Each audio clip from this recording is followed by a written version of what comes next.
Assalamualaikum warahmatullahi wabarakatuh. Waalaikumsalam warahmatullahi wabarakatuh. Gimana kabarnya kalian semua? Alhamdulillah baik, Bu. Alhamdulillah kalau baik.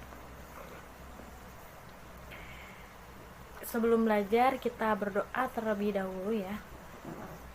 Berdoa dimulai.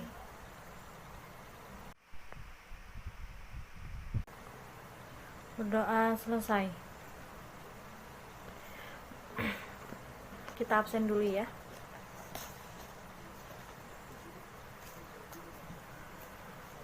Yang nggak masuk hari ini siapa? Hadir semua, Bu. Oh, hadir semua. Bagus. Oke.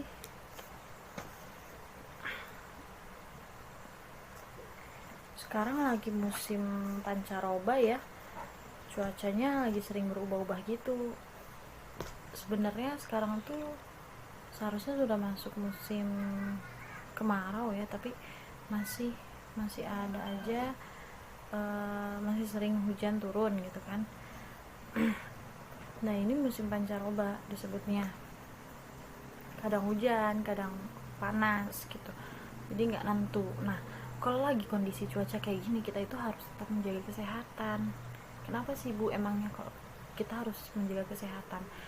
Iya, karena kalau lagi musim pancaroba kayak gini, sistem imun kita itu kurang kuat gitu. Bisa dibilang kita harus tetap menjaga kesehatan biar tidak terkena penyakit seperti penyakit flu yang ringan seperti itu kan. Nah, penyakit flu, ngomong-ngomong penyakit flu, kalian tahu kan penyakit flu? Ya, penyakit flu itu nggak enak banget kan ya, pasti kalau dirasain. Pasti kalian juga pernah kan ngerasain yang namanya penyakit flu gimana? Udah batuk, pilek, demam, sakit tenggorokan, badan pegal-pegal, pokoknya nggak enak banget lah ya. Nah, pernah nggak sih sempet kalian kepikiran apa sih penyebabnya dari penyakit flu ini, kok tiba-tiba flu aja gitu ya, kok saya tiba-tiba flu, atau adik saya flu nih, atau kakak saya flu, saya enggak, tapi beberapa hari kemudian kakak saya sembuh sedangkan saya kena flu gitu. Kenapa ya, apa penyebabnya? Nah, coba ada yang tahu? Tertular virusnya, Bu. Ya, jadi ternyata flu itu disebabkan oleh virus. Virus itu apa, Bu? Nah, nanti kita akan bahas di pertemuan kali ini. Ya, jadi materi hari ini kita akan membahas tentang virus. Tujuan pembelajarannya adalah yang pertama, mendeskripsikan karakteristik dan struktur virus. Yang kedua, menjelaskan penyakit yang disebabkan oleh virus. Yang ketiga, mendeskripsikan cara replikasi dan klasifikasi dari virus. Oke, sebelumnya Ibu ada satu video. Kita lihat dulu videonya. Kalian simak dan pahami videonya ya.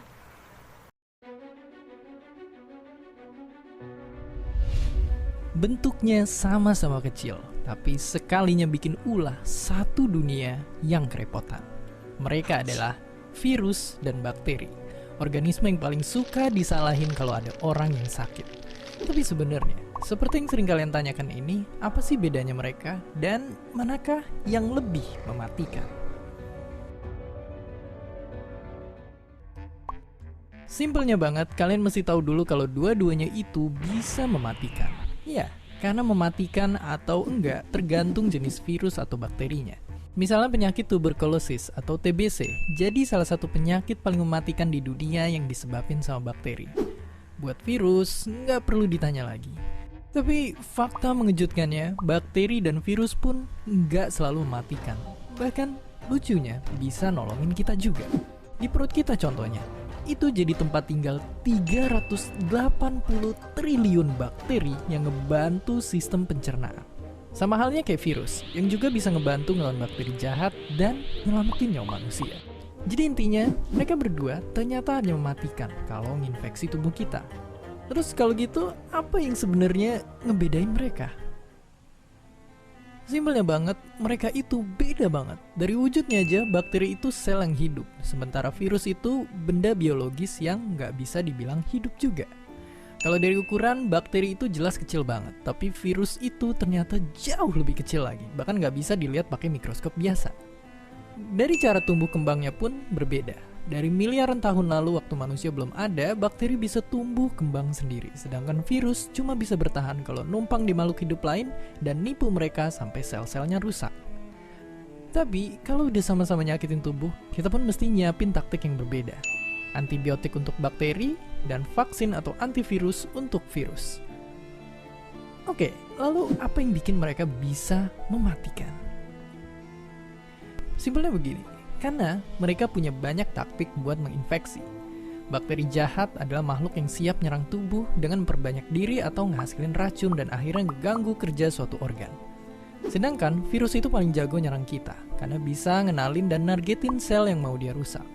Mereka akan robos masuk dalam sel itu, ngehack inti selnya, dan selnya pun mati dan virus-virus baru akhirnya tercipta. Ya, virus ini jago banget nyerang kita, seakan dia hidup dan bisa mikirin strateginya. Tapi bukankah mereka nggak dihitung sebagai makhluk hidup? Ini adalah wujud para virus sebenarnya. Walaupun sangat amat kecil, mereka lah makhluk paling banyak di bumi. Kalau semua virus ini kita jajarin, panjangnya akan mencapai 100 juta tahun cahaya, melewati tata surya, melintasi galaksi Bima Sakti, hingga 2000 galaksi lainnya. Apakah mereka makhluk hidup? Iya, tapi nggak juga. Makanya mereka dinamain makhluk hidup transisi. Dianggap nggak hidup karena nggak ngalamin metabolisme, tapi dianggap hidup karena bisa berkembang biak. Tapi berkembang biaknya pun tergantung sama organisme lain, dan gak jarang itu kita, manusia. Dan dalam semua proses itulah, kita pun bisa terinfeksi oleh mereka. Ya, virus dan bakteri yang berkali-kali lipat lebih kecil dari kita sama-sama bisa mematikan. Tapi bukan berarti kita langsung nyerah gitu aja di hadapan mereka. Semua ada cara ngelawannya. Pakai antibiotik, pakai vaksin, pakai sabun, atau bahkan jaga jarak dan berdiam di rumah. Pilihannya balik ke kita. Dan seperti biasa, terima kasih.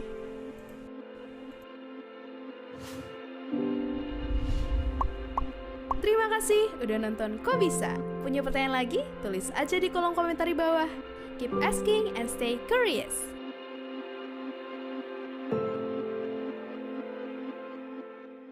Ya, kita bahas dulu sejarah dari virus dulu ya. Jadi virus ini, sejarah penemuan virus ini dimulai pada tahun 1883, di mana ada seorang ilmuwan asal Jerman yang bernama Adolf Meyer itu menemukan adanya bintik-bintik kuning pada daun tembakau. Nah, lalu si Adolf Meyer ini mengekstrasi getah tembakau tersebut dan menyemprotkannya ke tanaman tembakau yang masih sehat. Dan ternyata tanaman tembakau yang masih sehat tersebut malah ikutan terjadi bintik-bintik kuning di daunnya gitu.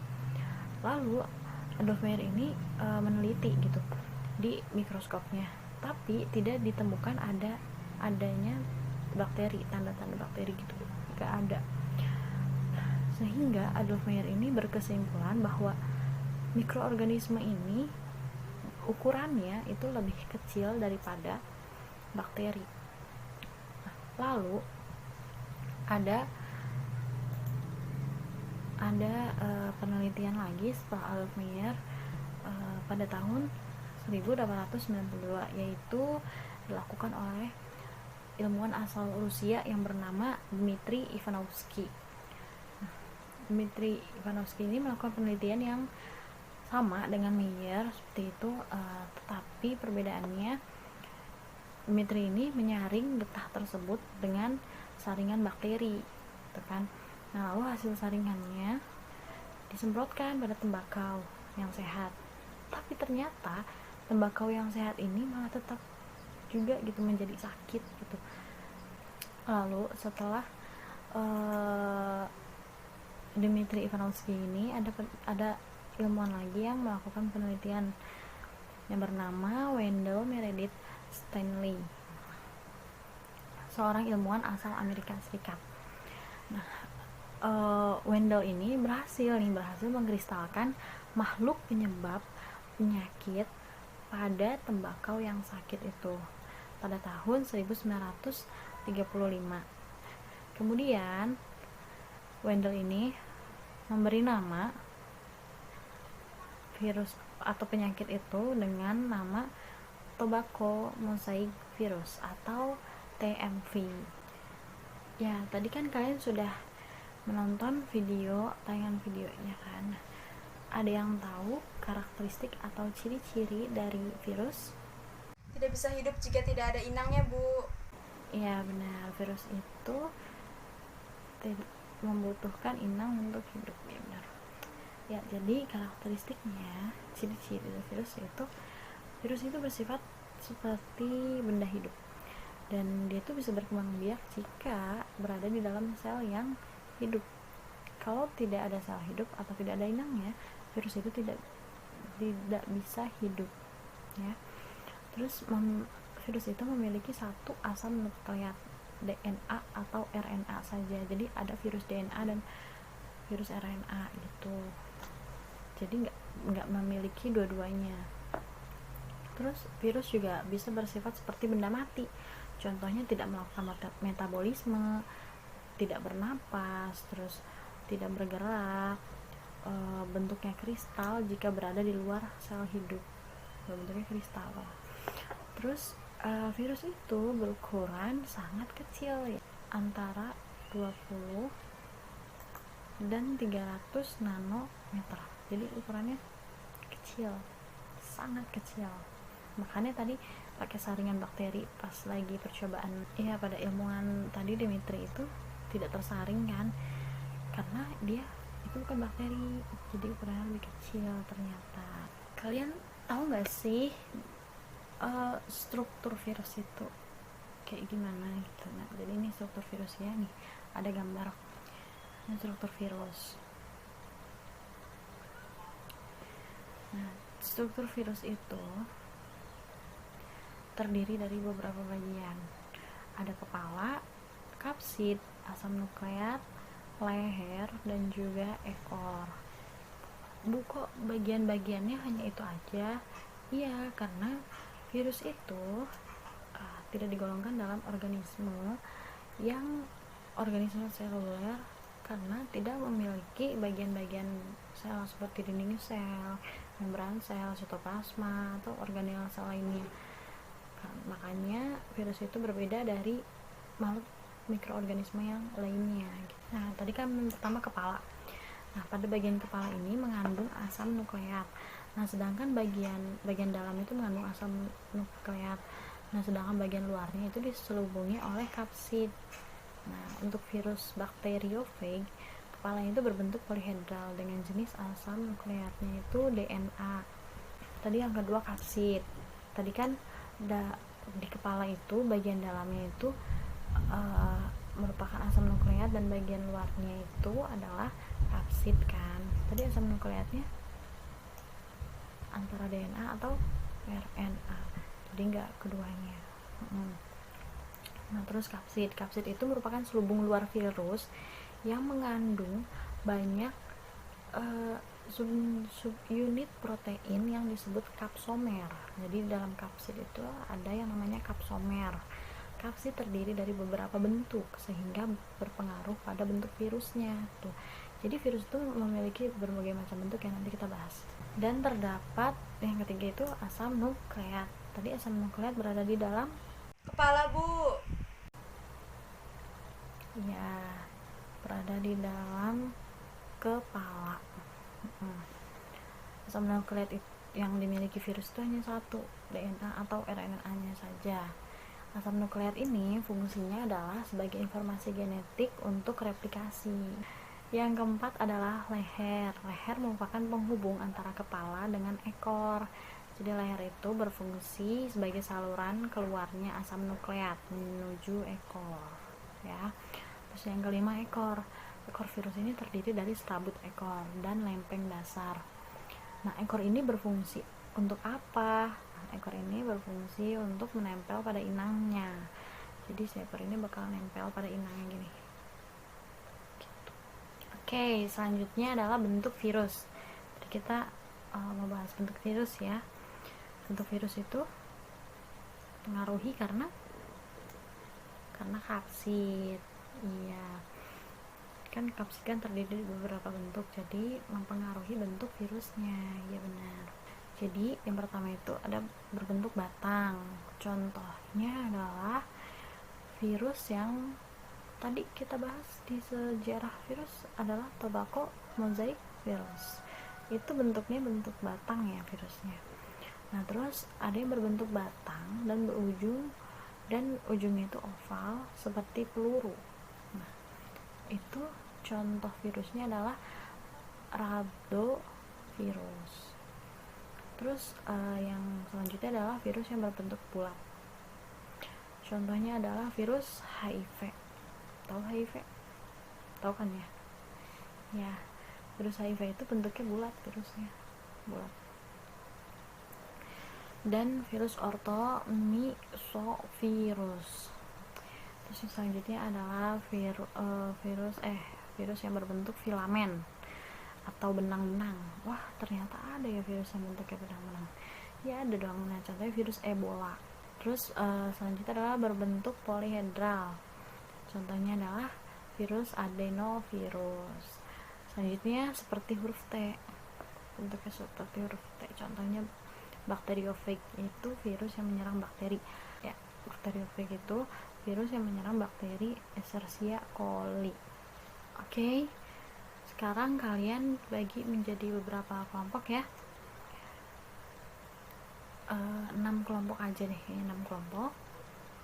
Nanti kelompok yang pertama cari klasifikasi virus berdasarkan ada tidaknya selubung pada nukleokapsid. Terus kelompok 2 klasifikasi virus berdasarkan jumlah kapsomernya. Kelompok 3 klasifikasi virus berdasarkan jenis sel inangnya. Kelompok 4 klasifikasi virus berdasarkan tipe genom dan metode replikasinya. Catat ya. Oke. Kelompok 5 klasifikasi virus berdasarkan jenis asam nukleatnya. Yang keenam, klasifikasi virus berdasarkan bentuk dasarnya. Silakan kalian bagi kelompok menjadi 6 kelompok dan masing-masing kelompok yang membahas klasifikasi virus yang tadi sudah Ibu berikan. Kalian diskusikan klasifikasi virus berdasarkan yang kalian dapatkan tadi di masing-masing kelompoknya, itu virusnya apa saja ya. Nanti setelah kalian diskusikan, Ibu akan beri waktu 20 menit ya dari sekarang untuk kalian diskusi ya. Setelah diskusi, nanti kalian presentasi minggu depan, perwakilannya saja maju untuk mempresentasikan hasil diskusinya.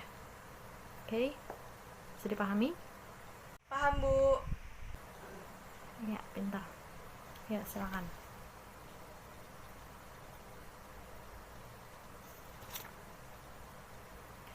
Oke, gimana? Sudah selesai diskusinya? Sudah 20 menit? Sudah ya? Ya, silakan untuk perwakilan kelompoknya paparkan di depan kelas hasil diskusinya. Assalamualaikum warahmatullahi wabarakatuh. Saya perwakilan kelompok 5. Di sini saya akan mempresentasikan hasil diskusi kami, yaitu tentang klasifikasi virus berdasarkan jenis asam nukleatnya. Itu terbagi menjadi 2, yaitu yang pertama ada virus DNA, yaitu virus yang asam nukleatnya berupa DNA, contohnya parvovirus. Yang kedua ada virus RNA, yaitu virus yang asam nukleatnya berupa RNA, contohnya picornavirus. Sekian. Sekian, terima kasih. Wassalamualaikum warahmatullahi wabarakatuh. Ya, bagus. Beri tepuk tangan.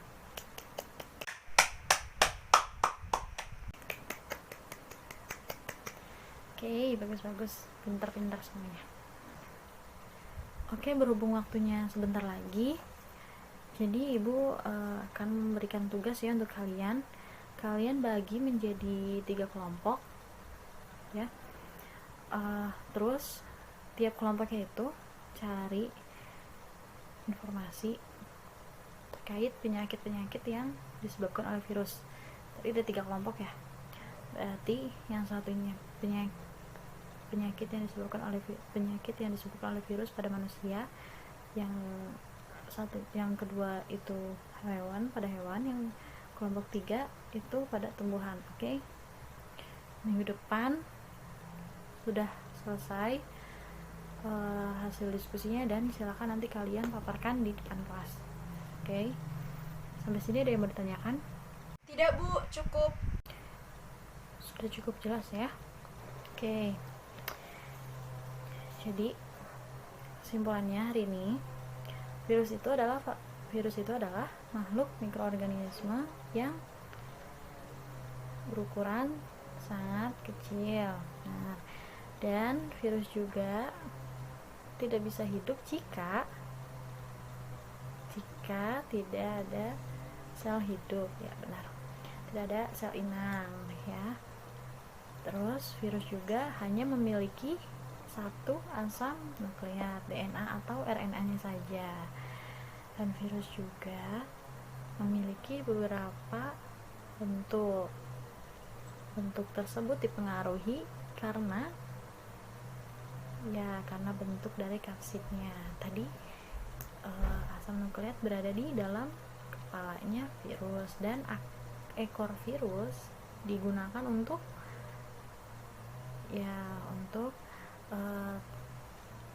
mengikat di sel inangnya ya. Oke, nanti minggu depan kita akan membahas tentang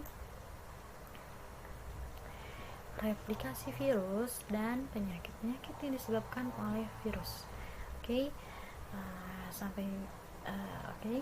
nanti jangan lupa belajar dulu ya, biar pas lagi belajar di kelas kita enak nih ngobrol kayak gini. Kita pintar-pintar banget, hebat. Tetap semangat ya, jangan menyerah ya, dikurangin mainnya ya. Kita udah SMA, oke. Nah, sebelum pulang, alangkah baiknya kita berdoa terlebih dahulu ya.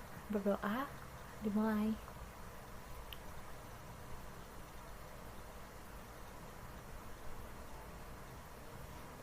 Berdoa selesai. Ibu pamit ya.